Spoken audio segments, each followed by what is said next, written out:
एक बार फिर से आप सभी का बहुत बहुत स्वागत लाइव टाइम्स पर। और देखिए अभी तक का जो लेटेस्ट आंकड़ा सामने आया है उसके मुताबिक महायुति 100 प्लस यानी कि 114 पर इस वक्त है। एक बार फिर से आपको आंकड़ा दिखाई देते हैं। बीएमसी चुनाव में महायुति को बहुमत मिलती हुई दिख रही है 114 सीटों पर आगे। तो कह सकते हैं स्वाति वो मैजिक नंबर महायुति के हाथ लगने वाला है 114 सीटों पर। ठाकरे ब्रदर्स की बात करें तो 70 सीटों पर ही इस वक्त ठाकरे ब्रदर्स जो है आगे है और कांग्रेस महज 11 सीटों पर इस वक्त बीएमसी में चुनाव में आगे नजर आ रही है। तो क्या ये समझा जाए कि इस बार जो है बीएमसी पर महायुति का परचम लहराने जा रहा है। हालांकि देखिए बार बार हम ये कह रहे हैं कि इंतजार करना होगा, लेकिन फिलहाल जो आंकड़े आ रहे हैं वो यही दिखा रहे हैं। बहरहाल मुंबई से हमारे संवाददाता मनीष सिंह जुड़ चुके हैं। मनीष, जो लेटेस्ट अपडेट इस वक्त है यही कि महायुति सबसे आगे है, तो क्या समझा जाए कल जो एग्जिट पोल था वही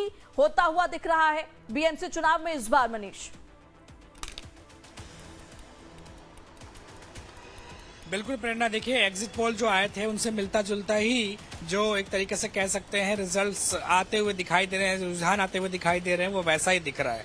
और आप देखिए कि इस वक्त मैं उसी बीएमसी ऑफिस के बाहर खड़ा हूं जिसके लिए चुनावी लड़ाई जो इस समय चल रही है। मेरे पीछे ये वही बीएमसी ऑफिस है और इस समय जो ताजा अपडेट आ रही है वो आपको बता दूं कि तकरीबन 118 सीटों पर रुझान आ रहे हैं कि 118 सीटों पर महायुति बीएमसी में जो है वो आगे चल रही है। महायुति यानी अजीत पवार को छोड़ के जो बीजेपी और एकनाथ शिंदे की शिवसेना है वो दोनों पार्टियां 118 सीटों पर आगे चल रही है। वहीं उद्धव ठाकरे की शिवसेना और मनसे दोनों मिला दें तो 69 सीटों पर आगे चल रही है।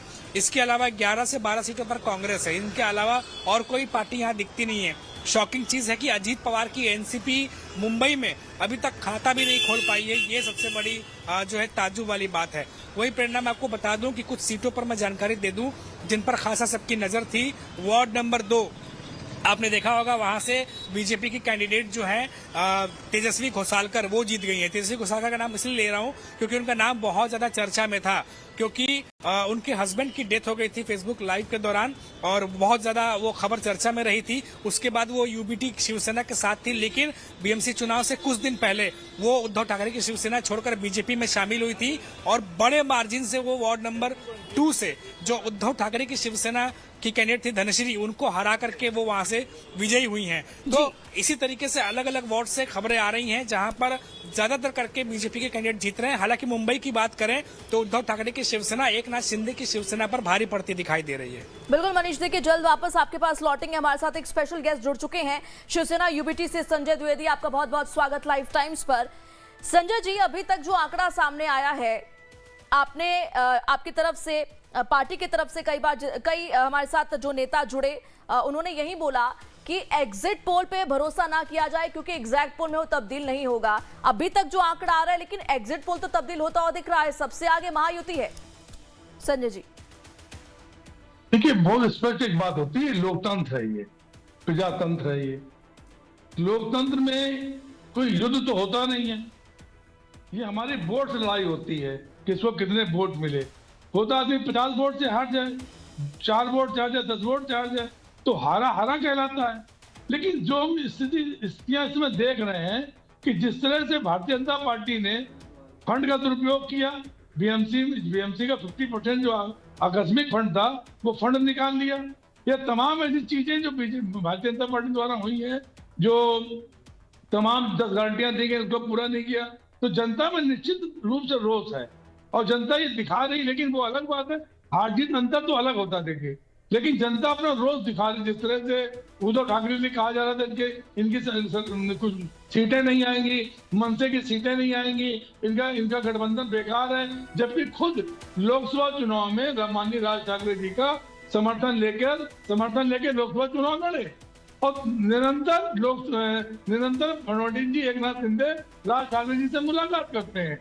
लेकिन जिस समय हमने उद्धव ठाकरे से उन्होंने गठबंधन किया तो ये सबसे बुरा हो गया। तमाम बातें आने लगी कि उत्तर भारतीयों संग ऐसा होता है, मारपीट करते हैं, ये करते हैं। लेकिन जब लोकसभा चुनाव में स्वयं अपना गठबंधन समर्थन ले रहे थे, गठबंधन कर रहे थे, तब उनको ये चीज नहीं है। मैं यही कह रहा हूँ आपसे, भारतीय जनता पार्टी जो है उनके यहाँ कोई ना नियम है, ना कानून है, ना कोई कायदे हैं, ना कोई सिद्धांत है, ना कोई नीतियां।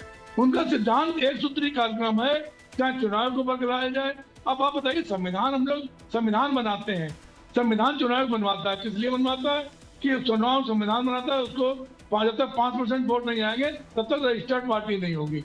आज क्या हुआ, 4 विधायक चले गए और उन्होंने पार्टी चेंज कर दी। आज की डेट में आप अगर कहें कि असली कौन नकली कौन, तो मैं तो उस पर बात ही नहीं करना चाहता हूँ। क्यों?